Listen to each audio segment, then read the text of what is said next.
భారత నాస్తిక సమాజం ఎప్పుడు ఏర్పడింది సార్?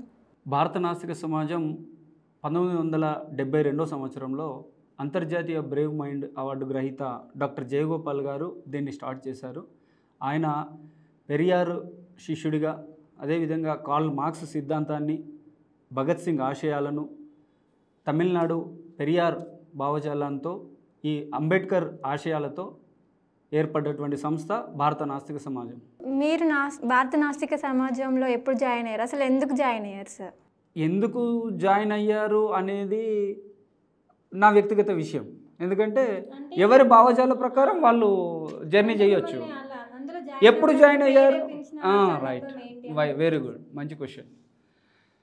నేను ఎందుకు జాయిన్ అయ్యారు చెప్తాను, ఎప్పుడు జాయిన్ అయ్యాను చెప్తాను. నేను ఇంటర్మీడియట్ గోదావరిఖండ్లో government junior college boys MLT చేస్తున్న క్రమంలో భారత నాస్తిక సమాజాన్ని పరిచయం చేసింది నాకు నాస్తిక్ వెంకన్న.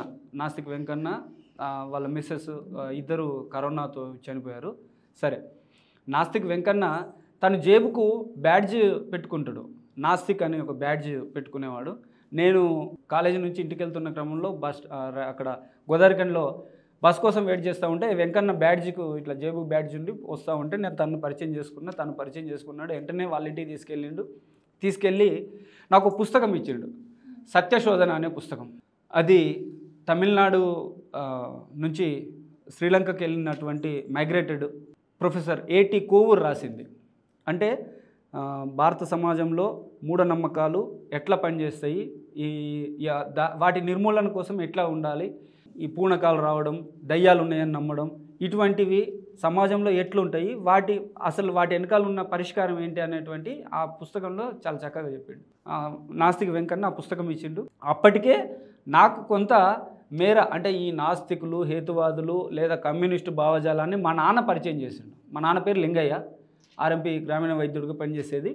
మా నాన్న నాకు చెప్పిండు. నేను బిఫోర్ 10th క్లాస్ లోపే మా నాన్న చెప్పిండు. అంటే కమ్యూనిస్టులు ఉంటారు, వాళ్ళు ఇట్లా పనిచేస్తారు, సమాజంలో జరిగేటువంటి దోపిడీని ప్రశ్నిస్తారు. నాస్తికులు, హేతువాదులేమో ఇట్లా మూఢనమ్మకాల మీద కానీ బాబాలు, స్వామీజీలు చేసేటువంటి వాటి మీద చెప్తారు, అంటే ఇట్లా పనిచేస్తారని చెప్పిండు. నాకు పరిచయం అయింది మాత్రం నాస్తిక వెంకన్న. అన్న పుస్తకాలు ఇవ్వడము, రెగ్యులర్గా తనతో జర్నీ. ఆ క్రమంలోనే భారత నాస్తిక సమాజము మొట్టమొదటిసారిగా గుంటూరు జిల్లా కొత్తపాలెంలో, అప్పటికి ఉమ్మడి ఏపీ, మన తెలంగాణ రాలేదు, ఉమ్మడి ఏపీలో 99లో అనుకుంటా, కొత్తపాలెంలో, గుంటూరు జిల్లా కొత్తపాలెం సముద్రం ఒడ్డుకుంటుంది. అక్కడ ఒక 5 days పొలిటికల్ ట్రైనింగ్ క్లాసెస్ పెడితే నేను అప్పుడు వెళ్ళిన. ఆ క్లాసులలో మా గురువుగారు జీడి సారన్న వచ్చిండు, మా డాక్టర్ జయగోపాల్ గారు వచ్చిర్రు, వీళ్ళు పరిచయము. తర్వాత బైరి నరేష్ కూడా అప్పుడే క్లాసులలోనే పరిచయము. ఇక అప్పటి నుంచి వెళ్ళి నేను భారత నాస్తిక సమాజంలో చాలా క్రియాశీలకంగా యాక్టివ్గా పార్టిసిపేట్ చేసుకుంటూ 2009 వరకు భారత నాస్తిక సమాజంలో కేంద్ర కమిటీ సభ్యుడిగా, ప్రచార కార్యదర్శిగా పనిచేసిన. 2009లో నేను తెలంగాణ ఉద్యమం వచ్చిన తర్వాత మళ్ళీ కామ్రేడ్ గదర్ అన్నతోటి కలిసి అటు తెలంగాణ విద్యార్థి వేదిక, తెలంగాణ ప్రజా ఫ్రంట్లో పనిచేసిన. తర్వాత మళ్ళీ ఇప్పుడు 2022 నుంచి మళ్ళీ నేను భారత నాస్తిక సమాజం, మళ్ళీ సైంటిఫిక్ స్టూడెంట్ ఫెడరేషన్లో పనిచేసిన. ఈ జర్నీలోనే 2005లో సైంటిఫిక్ స్టూడెంట్ ఫెడరేషను మేము స్టార్ట్ చేయడం జరిగింది. అంటే భారత నాస్తిక సమాజానికి అనుబంధంగా విద్యార్థి సంఘం ఇది. విద్యార్థుల్లో ఉన్నటువంటి మూఢనమ్మకాల నిర్మూలన కోసం పనిచేస్తుంది. దీనికి అప్పుడు ఫౌండర్, ప్రెసిడెంట్గా వాడు నరేష్ ప్రెసిడెంట్, నేను జనరల్ సెక్రటరీగా సంస్థను, విద్యార్థి సంఘాన్ని స్టార్ట్ చేయడం జరిగింది. దీని వెనకాల డాక్టర్ జయగోపాల్ గారి కృషి, తర్వాత జీడి సారన్న మా గురువు గారు ఎస్ఎస్ఎఫ్ స్టార్ట్ చేయాలని చెప్పేసి అని తెలంగాణ పల్లెలలో తిరుగుకుంటా, స్కూళ్ళల్లో ప్రోగ్రామ్స్ చేసుకుంటా, తర్వాత టీచర్స్ని కలిసి, అందరితో కలిసి సైంటిస్టు డాక్టర్ పుష్ప ఎం భార్గవ్ గారు, చందన చక్రవర్తి మేడం, వీళ్ళందరూ హైదరాబాద్ ప్రెస్ క్లబ్లో ఆవిష్కరించడం జరిగింది. మీ ఇంట్లో మీ అమ్మగారు పూజలు చేస్తారా సార్? వీటి ప్రభావం మీ మీద పడలేదా సార్? మా అమ్మ పేరు రామగిరి పరమేశ్వరి, మా నాన్న పేరు రామగిరి లింగయ్య. నేను 9th 10th క్లాసు వచ్చే వరకు కూడా నేను కూడా కొంత మనిషి జర్నీలో రకరకాల సంఘటనలు, రకరకాల నేపథ్యాలు, రకరకాల భావజాలం, రకరకాల మనుషుల పరిచయాలు, తర్వాత మన ఆలోచనలు, ఇవన్నీ పనిచేస్తూ ఉంటాయి. కాబట్టి ఆ జర్నీలో మనం ఒకవైపుకు వెళ్ళడమో లేకపోతే మన మన పైన రకరకాల భావజాలు పనిచేస్తూ ఉంటాయి. సో ఆ క్రమంలో నిజంగానే దేవుడు ఉన్నాడా లేడా అనేటువంటి క్వశ్చన్ను నేను వేసుకోవడం జరిగింది. దానికి నాకు లేడనే సమాధానం వచ్చింది కాబట్టి నేను భారత నాస్తిక సమాజంలో జాయిన్ అయ్యాను. మీకు ఇప్పుడు ఇదంతా మీకు తెలిసింది. కానీ వ్యక్తిగతంగా నాకు వచ్చేసరికి మాత్రం నేను ఎటువంటి మతాన్ని ఎటువంటి ఆచార సాంప్రదాయాలను ఫాలో కాను. అదేవిధంగా నేను నా మ్యారేజ్ కూడాను కులాంతర ఆదర్శ వివాహం చేసుకున్న. డాక్టర్ జయగోపాల్ గారు మా పెళ్లి చేశారు. మాది దండల పెళ్లి సెప్టెంబర్ 17 పెరియార్ జయంతి నాడు వైజాగ్లో జరిగింది. మా ఇంట్లో అంటే మా పిల్లలు కానీ మా భార్య కానీ ఇప్పుడు మా ఇంట్లో మాత్రం మేము ఎటువంటి దేవుళ్ళు కానీ ఆచార సాంప్రదాయాలు ఏవి ఉండవు. మేము ప్యూర్గా ఏ ఒక్క దేవుణ్ణి కానీ ఏది కానీ ఆచరించము. సార్ భారత నాస్తిక సమాజం దేని మీద పనిచేస్తుంది సార్? ఎందుకోసం?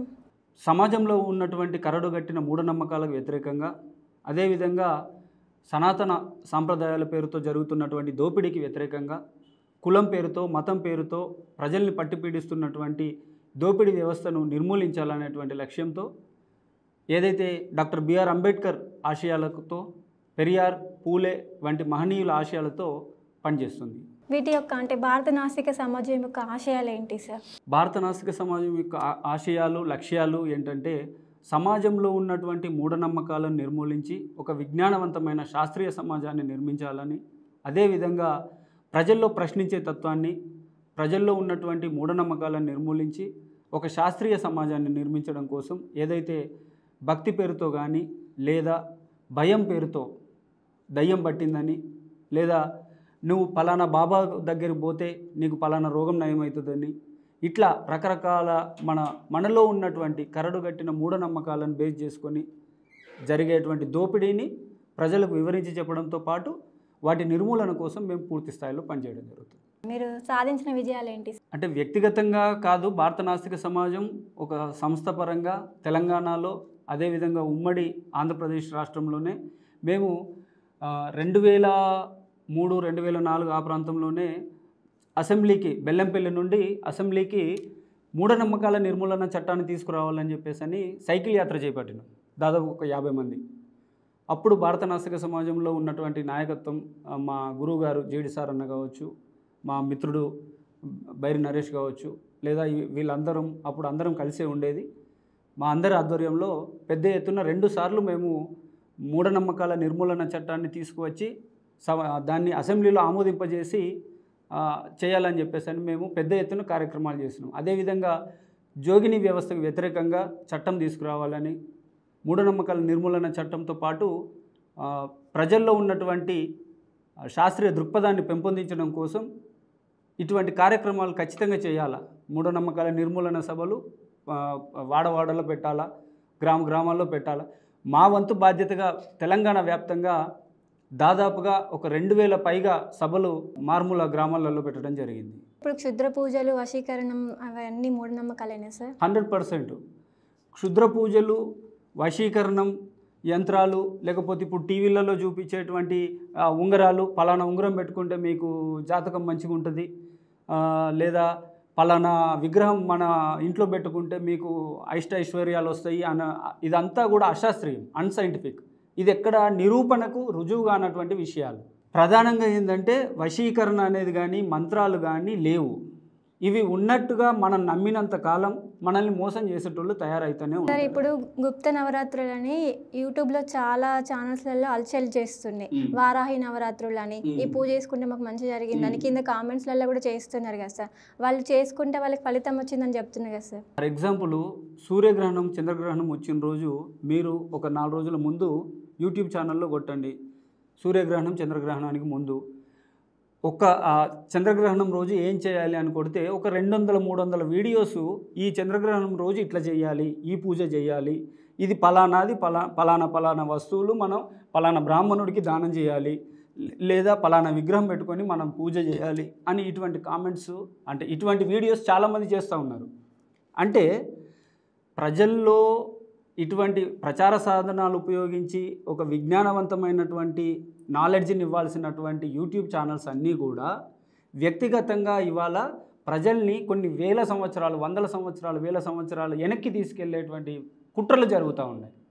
ఇవన్నీ కూడా పాలకులు అంటే ప్రభుత్వము వీటికి పరోక్షంగా మద్దతునిస్తూ ఉన్నది. ఇటువంటివన్నిటినీ బ్యాన్ చేయాలి. యాక్చువల్గా అయితే ఇటువంటి నమ్మొద్దు. మనం నమ్మడమే కాదు, ప్రచారం చేసిన వాళ్ళని కూడా చట్టరీత్యా శిక్ష గురి చేయాలి.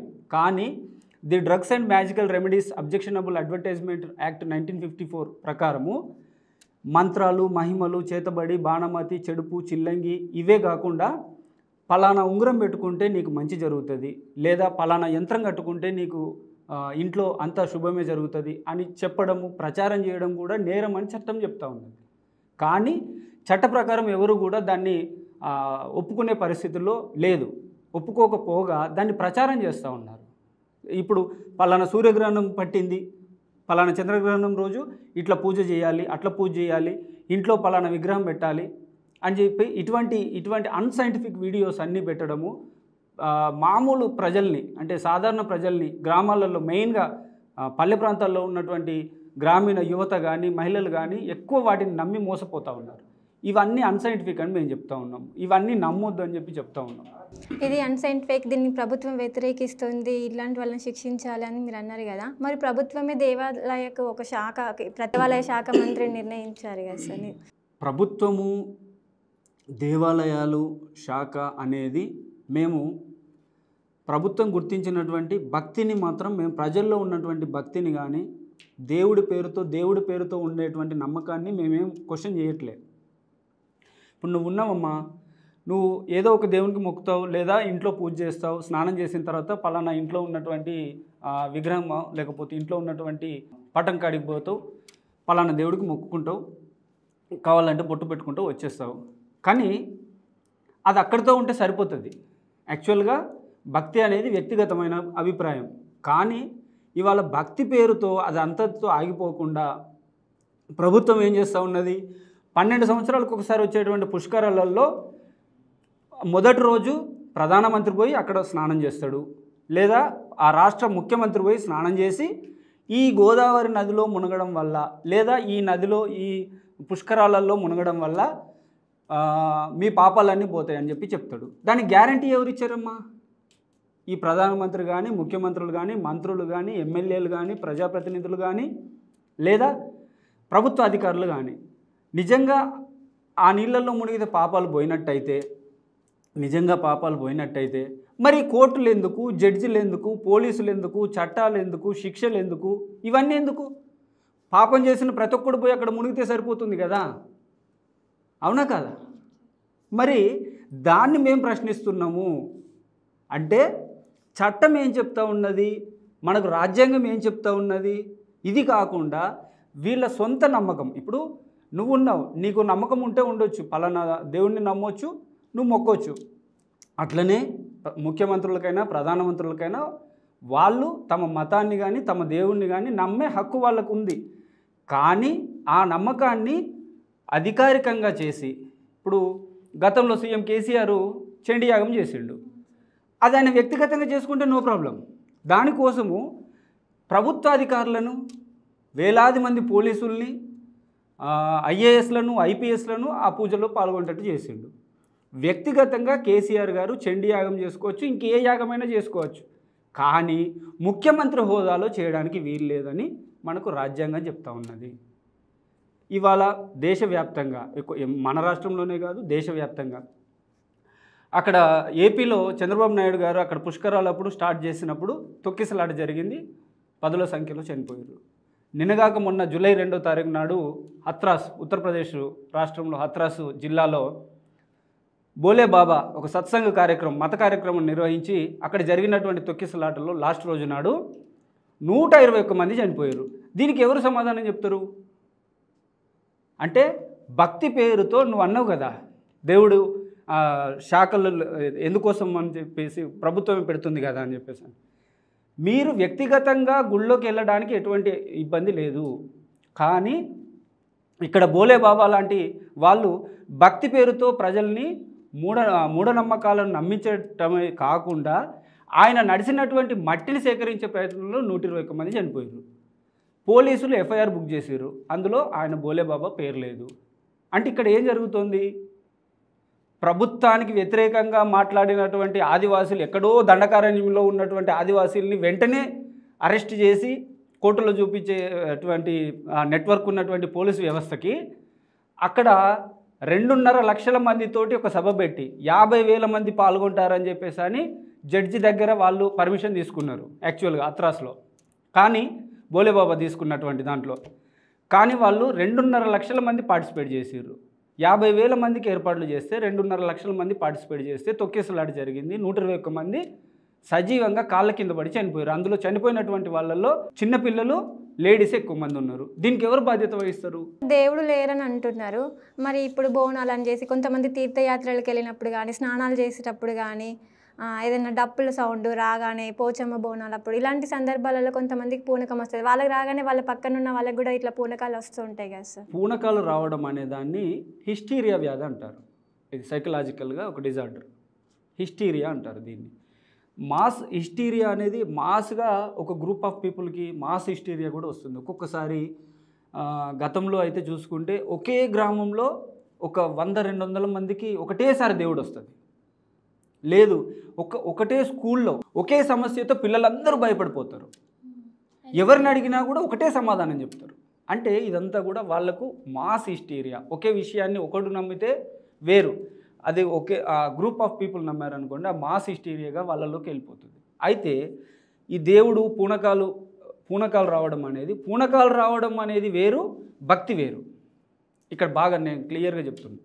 పూనకాలు రావడం అనేది ఒక మానసికంగా హిస్టీరియా వ్యాధి. భక్తి అనేది వేరు. నీకు ఏ దేవుడి మీదైనా నీకు భక్తి ఉండొచ్చు, అది నీ పర్సనల్. అయితే హిస్టీరియా వ్యాధి అనేది ఒక్కొక్కరిలో ఒక్కొక్క రకంగా ఉంటుంది. కొంతమందిలోనేమో ఇందాక నువ్వు అన్నట్టు కొంతమందికి ఈ బోనాలది పసుపు అది పూసి పెట్టుకుంటారు కదా పైన, ఆ యాప మండలు అవి పెట్టుకున్నప్పుడు వస్తుంది. కొంతమందికి ఏమో ఆ డప్పు శబ్దం వినగానే వాళ్ళకు పూనకం వచ్చేస్తుంది. కొంతమందికి ఏమో చన్నీళ్ళతో పారే నీళ్ళల్లో స్నానం చేయగానే పూనకం వస్తుంది. అయితే ఇట్లా వాళ్ళేదో ఎదురుగా ఉన్నప్పుడు చెప్పడం ద్వారా నువ్వు దాన్ని నమ్మడం అంటే వాళ్ళు ఒక 10 విషయాలు చెప్తారు, లేదా ఒక 20 విషయాలు చెప్తారు. అందులో ఒకటో రెండో నీకు కనెక్ట్ అవుతాయి.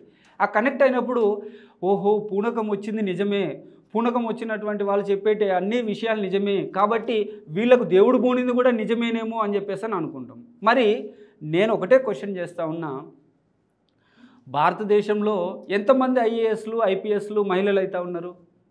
వాళ్ళకి ఎందుకు రావట్లే? ఎంతమంది ముఖ్యమంత్రులు మహిళా ముఖ్యమంత్రులు ఉన్నారు? వాళ్ళకి ఎందుకు రావట్లే? ఎంతమంది మంత్రులు ఉన్నారు? వాళ్ళకి ఎందుకు రావట్లే? ఎందుకు రావట్లేదు అని అంటే వాళ్ళు మానసికంగా చాలా దృఢంగా ఉంటారు. ఎప్పుడైతే మానసికంగా దృఢంగా ఉండనటువంటి సాధారణ పేద మధ్యతరగతి మహిళల్లోనే, మళ్ళా మొగోళ్ళల్లో ఎక్కువ రాదు, అంటే ఎంతో కొంత మేర మగవాళ్ళు మానసికంగా దృఢంగానే ఉండడం ఒక కారణం. అయితే మధ్యతరగతి పేద మహిళలలో వచ్చేటువంటి కారణం ఏంటంటే వాళ్ళు మానసికంగా సరైన పౌష్టికాహార లోపం ఒకటైతే, మానసికంగా దృఢంగా లేకపోవడం రెండైతే, వాళ్ళ ఇంట్లో ఉన్నటువంటి సమస్యలు. ఫర్ ఎగ్జాంపుల్ పొద్దుందాకా కూలి పనికి పోయి వచ్చినటువంటి భర్త 500-600 రూపాయలు వస్తే లేదా 1000 రూపాయలు వస్తే వాడు 500 రూపాయలు అక్కడే బ్రాండీ షాప్ కాడే తగలబెట్టేసి వస్తే ఇంటికి వచ్చేసరికి 100-200 తీసుకొచ్చి భార్యకి ఇస్తే ఆ కుటుంబాన్ని ఈదలేక, ఆ సంసారం ముందుకెళ్ళలేక మానసికంగా పడేటువంటి ఘర్షణల్లో వాళ్ళకు రకరకాల ఎక్స్ప్రెషన్స్ ద్వారా వాళ్ళు తమ లోపల ఉన్నటువంటి బాధను ఎక్స్ప్రెస్ చేస్తారు. మరి అంటే దీనికి కారణం ఏంటంటే వాళ్ళకి చదువు లేకపోవడమే అని మీరు ఇండైరెక్ట్గా చెప్తున్నారు కదా సార్. చదువు ఒక్కటే కాదు, బాగా గుర్తుపెట్టుకోమ్మా, చదువు అనేది కేవలం మనకు జ్ఞానాన్ని అన్వేషించేందుకు ఉపయోగపడుతుంది అంతే. అంటే ఇప్పుడు న్యూస్ పేపర్ ఉంది, దానిలో విషయం ఏమున్నదో చదవడానికి ఉపయోగపడుతుంది. అంతేగాని అందులో ఉన్నటువంటి విషయాన్ని అర్థం చేసుకొని అందులో ఏం విషయం ఉంది. ఫర్ ఎగ్జాంపుల్ మన భగత్ సింగ్ జైల్లో ఉన్నప్పుడు నేనెందుకు నాస్తికుడిని అయ్యాను అని ఒక పుస్తకం రాసిండు. ఆయన అప్పుడు ఆ జైల్లో ఉండేందుకు రాసిండు అని అంటే నిజమే ఈ ప్రపంచమంతా సృష్టికర్త సృష్టించిండా? అసలు నిజంగానే స్వర్గ నరకాలు ఉన్నాయా? నిజంగానే చనిపోయినటువంటి మనిషి స్వర్గానికో నరకానికో వెళ్తాడా అనేటువంటి విషయాలను తనకు తాను ఆలోచించి, కాదు అనే ఒక రీజన్కు ఇవన్నీ అబద్ధము, ఇవన్నీ మానవ కల్పితము, మతము, కులము, ఆచార సంప్రదాయాలు, ఈ భక్తి పేరుతో జరిగే దోపిడీ ఇదంతా కూడా ఈ వ్యవస్థలో అంతర్భాగంగా ఉన్నాయి. వేల సంవత్సరాలుగా ఒక తరం నుంచి ఇంకొక తరానికి వస్తూ ఉన్నాయి. కాబట్టి కానీ నిజంగా లేవు అని ఆయన నిర్ధారణకు వచ్చి ఆయన ఒక చిన్న పుస్తకాన్ని రాశారు. అయితే చదువుకున్నటువంటి చాలామంది కూడా ఇప్పుడు మన లిటరసీ పర్సంటేజ్లో మనం చాలా ముందున్నాం. అయితే కానీ మూఢనమ్మకాల పరంగా చూస్తే చాలా వెనకాల ఉన్నాం. ఎందుకోసము? యూట్యూబ్ చూసే ప్రతి ఒక్కరూ ఎంతో కొంత చదువుకున్నటువంటి వాళ్ళే. అందులో సైంటిఫిక్ విషయాలను నమ్మే వాళ్ళు తక్కువ మంది, చంద్రగ్రహణము సూర్యగ్రహణము ఎట్లా ఏర్పడుతుంది అని చూసేవాళ్ళు తక్కువ మంది. శాస్త్రవేత్తలు ఏం చెప్తా ఉన్నారు, ఇస్రో శాస్త్రవేత్తలు ఏం చెప్తా ఉన్నారు, నాసా వాళ్ళు ఏం చెప్తా ఉన్నారు అని సెర్చ్ చేసేవాళ్ళు తక్కువ మంది. కానీ ఆ రోజు పలానా పూజలు చేయండి అనేటువంటి వీడియోలను సెర్చ్ చేసేవాళ్ళు చాలా ఎక్కువ మంది. వీళ్ళలో అందరూ చదువుకున్న వాళ్ళే, 99% చదువుకున్న వాళ్ళే. అంటే దీన్ని బట్టి ఏంటి, మూఢనమ్మకాల బారిన పడేటువంటి వాళ్ళు, అంటే అశాస్త్రీయ భావజాలంతో ఉన్నటువంటి వాళ్ళు చదువుతో సంబంధం లేదు. నీ ఇంట్లో నువ్వు చక్కగా ఒక కొత్త కంప్యూటర్ తీసుకొచ్చి ఓపెన్ చేసేటప్పుడు కొబ్బరికాయలు కొట్టేటువంటి వాళ్ళు ఈ దేశంలో 99% మంది ఉన్నారు. కంప్యూటర్ అనేది మనిషి సాధించినటువంటి అద్భుతమైన ఆవిష్కరణలలో అది ఒకటి. ఒక 10 మంది చేసే పని, 100 మంది చేసే పని, 1000 మంది చేసే పని కూడా, ఇప్పుడు 1,00,000 మంది చేసే పని కూడా ఒక్క కంప్యూటర్ తోటి ఆర్టిఫిషియల్ ఇంటెలిజెన్స్ అని రకరకాల ChatGPT అని రకరకాలుగా మనం కంప్యూటర్ తోటి అనుసంధానమై చేసుకుంటా ఉన్నాం. కానీ అటువంటి మనిషి ఆవిష్కరణను కూడా మనలో ఉన్నటువంటి అశాస్త్రీయ భావజాలం, అజ్ఞానం వల్ల ఒక కొబ్బరికాయ కొట్టి ఓపెన్ చేసేటువంటి పరిస్థితి. మరి ప్రభుత్వం అన్ని వేల కోట్లు ఖర్చు చేసి కొత్త దేవాలయాలు నిర్మిస్తున్నాయి కదా సార్, మరి అప్పుడు మీ భారత నాస్తిక సమాజం వీటికి ఎందుకు అడ్డుపడట్లేదు? మేము ప్రభుత్వాన్ని ఒక్కటమ్మా, ఇప్పుడు ఒక గుడికి కట్టడం ముఖ్యమా, ఒక బడి కట్టడం ముఖ్యమా?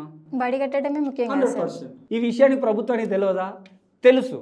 కానీ సమాజంలో అందరూ చదువుకొని, సమాజంలో మూఢనమ్మకాలు లేకుండా, సమాజంలో అందరూ కూడా ప్రశ్నించే వాళ్ళు తయారయ్యారు అనుకోండి, ఈ సమాజంలో ఉన్న దోపిడీని అందరూ ప్రశ్నిస్తారు. ఇవాళ చార్వాక నేను ప్రశ్నిస్తూ ఉన్నా, నాలాంటి వాళ్ళు కొంతమంది ప్రశ్నిస్తూ ఉన్నారు. కానీ సమాజంలో 99% మంది ప్రభుత్వాలను నిలదీశారనుకో, నువ్వు అక్కడ ఎటువంటి శక్తులు లేనటువంటి ఆ గుళ్ళకి ఎందుకు వేల కోట్ల 100 కోట్లాది రూపాయలు ఖర్చు పెడతా ఉన్నావు? ఈ యాగాల పేరుతో, ఈ పుష్కరాల పేరుతో కోట్ల రూపాయలు ప్రజాధనాన్ని ఎందుకు నువ్వు దుర్వినియోగం చేస్తూ ఉన్నావు అని అడిగేటువంటి వాళ్ళ సంఖ్య పెరిగిందనుకో, అంటే నువ్వు చక్కని ఎడ్యుకేషన్ ఇస్తే వీళ్ళందరూ విజ్ఞానవంతులు అయితే రేపు నిన్ను క్వశ్చన్ చేస్తారు. కాబట్టి వీళ్ళు మతం అనే మత్తులో ఉండాలి, భక్తి అనే ముసుగులోనే ఉండాలి. ప్రభుత్వం వాటి నుంచి ప్రజల్ని బయటికి తీసుకొచ్చే ప్రయత్నం చేయదు. కానీ మాలాంటి వాళ్ళని చేస్తాం.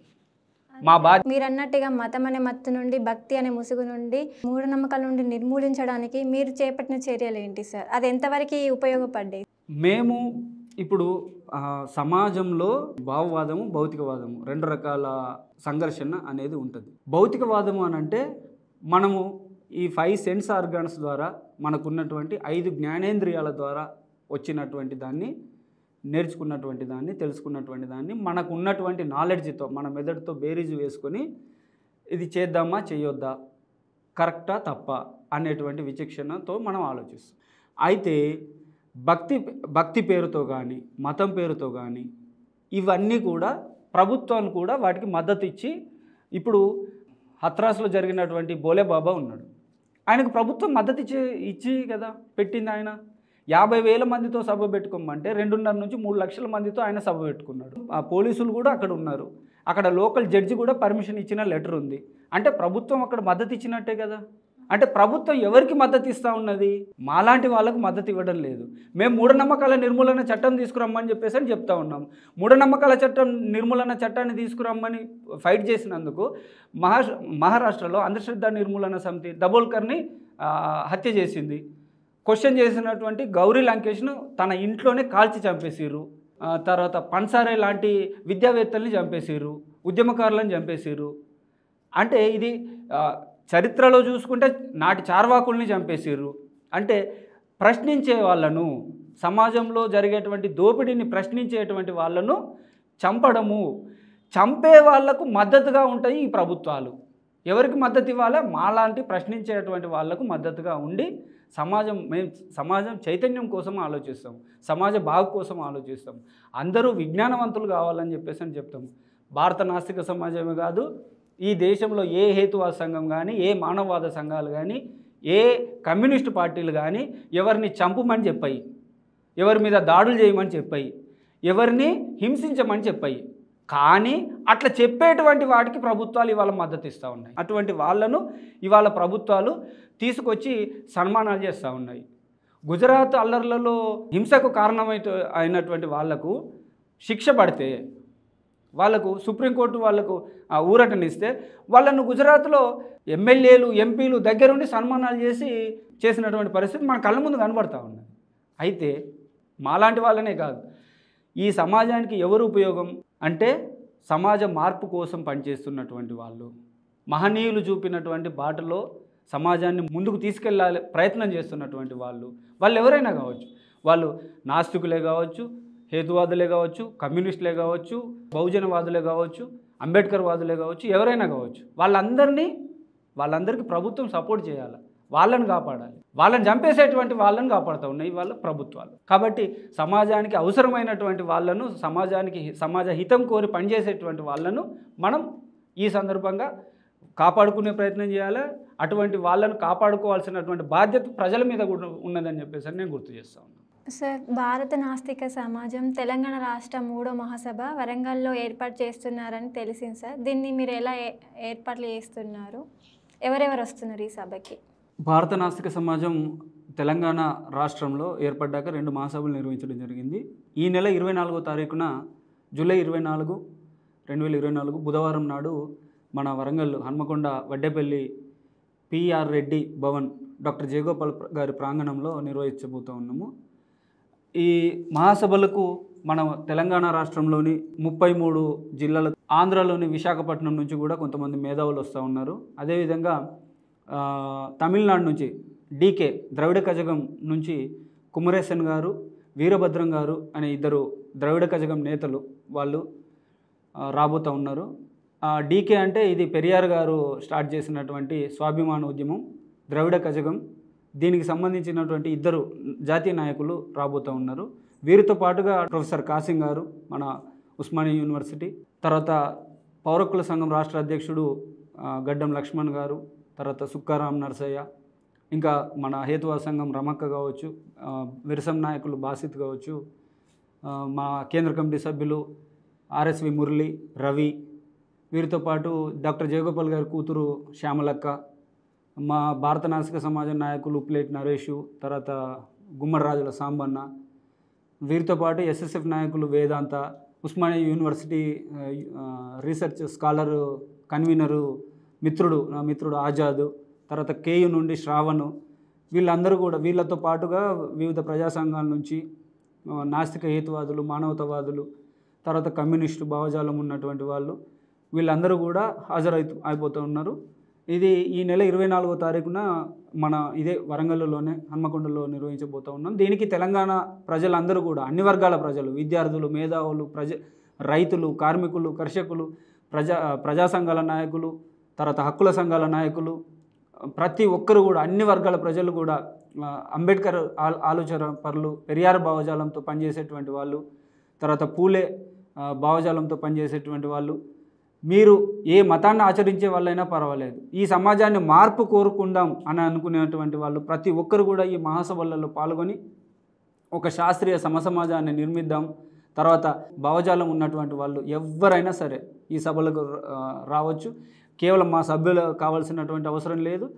సమాజ మార్పు కోరి సమాజం బాగుండాలనేటువంటి అభిలాషం మీలో ఉన్నట్టయితే మీరు ఎవరైనా కూడా ఈ సభల్లోకి రావచ్చు, పార్టిసిపేట్ చేయవచ్చు అని చెప్పేసి అని ఈ సందర్భంగా తెలంగాణ సమాజానికి మేము పిలుపునిస్తాం. ఈ సభ ద్వారా మీరు ఏం సందేశం ఇవ్వాలనుకుంటున్నారు సార్? జనరల్గా మహాసభల ద్వారా మనం భావజాల పరంగా జరిగేటువంటి ఈ సంఘర్షణలో మేము భారత నాస్తిక సమాజం ఈ 3వ మహాసభల ద్వారా కేంద్ర రాష్ట్ర ప్రభుత్వాలు ఏదైతే మహారాష్ట్ర, కేరళ ప్రభుత్వాలు మూఢనమ్మకాల నిర్మూలన చట్టాన్ని ఆయా రాష్ట్రాల పరిధిలో తీసుకొచ్చినాయి.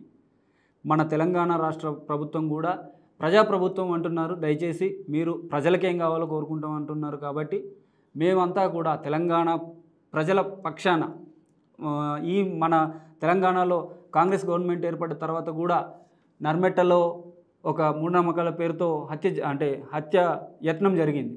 అంటే సొంత ఒకే ఓన్ బ్లడ్ రిలేషన్, దగ్గర బంధువులే, ఒకే క్యాస్ట్ వాళ్ళే తన భార్యకు మంత్రాలు చేస్తున్నాడని చిన్నమ్మ వరుస అయ్యేటువంటి ఒక ముసలావిడ మీద గొడ్డలతో నరకడం జరిగింది.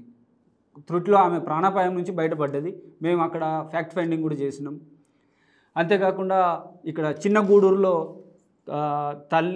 తల్లిని కొడుకును నడి రోడ్డు మీద రాడ్డుతో కొట్టి చంపేసినటువంటి సంఘటన మన తెలంగాణలో, అంటే కాంగ్రెస్ గవర్నమెంట్ ఏర్పడిన తర్వాత జరిగిన సంఘటనలు. ఇట్లా ఎక్కడో ఒక దగ్గర చిన్న చిన్న సంఘటనలు, ఈ హత్యాయత్నాలు ఇవి ఇంకా చిన్న చిన్న సంఘటనలు అయితే కోకొల్లలు జరుగుతూ ఉన్నాయి. కాబట్టి మేమేమంటా ఉన్నామంటే ఈ సభల ద్వారా తెలంగాణ అసెంబ్లీ వెంటనే మూఢనమ్మకాల నిర్మూలన చట్టాన్ని తీసుకువచ్చి అసెంబ్లీలో ఆమోదింపజేసి దాన్ని కేంద్ర ప్రభుత్వానికి కూడా సిఫారసు చేసి కేంద్ర ప్రభుత్వం కూడా మూఢనమ్మకాల నిర్మూలన చట్టాన్ని దేశవ్యాప్తంగా అమలు చేయాలని చెప్పేసి మేము డిమాండ్ చేస్తూ ఉన్నాము. ఇది చాలా అవసరం.